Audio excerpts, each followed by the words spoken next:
हर एक व्यक्ति एक लड़ाई लड़ रहा है।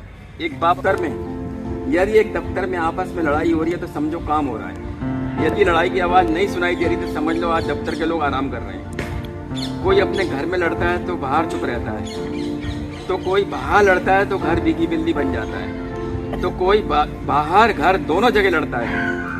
हर किसी को लड़ाई करने में मजा आ रहा है, तो किसी को तो व्यक्तियों को आपस में लड़वा कर दूर से देखने में मजा आ रहा है। इसी लड़ाई की वजह से एक बच्चों को एक विषय हिस्ट्री का मिला हुआ है।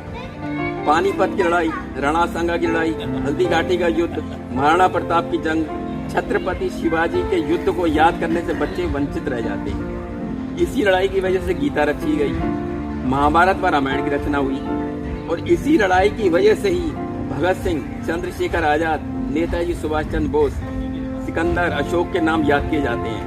लड़ाई सोचो, यदि लड़ाई नहीं होती तो विश्व एक नीरस, निडल और निष्ठुर बना रहता। बार बार लड़ाई होने से शरीर में ताजगी बनी रहती है। बार बार लड़ाई होने से शरीर में ताजगी बनी रहती है, तो यूँ समझो कि इस लड़ाई की वजह से ही सृष्टि चल रही है। ठीक है, लड़ाई करना भी एक कला है।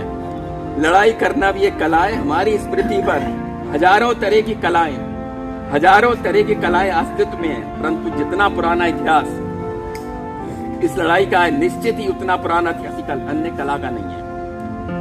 यदि हम यूं किया हुआ है, इसी लड़ाई की वजह से ही देश की सीमा पर फौज तैनात की हुई है और लाखों लोगों को रोजगार मिला हुआ है। यदि वो लड़ाई नहीं होती तो आज लाखों और करोड़ों लोग बेरोजगार हो जाते। इसलिए नीरस न बनाकर लड़ते रहिए, अपने लिए नहीं तो औरों के लिए सही, लेकिन लड़ते जरूर रहिए। धन्यवाद। बहुत बढ़िया।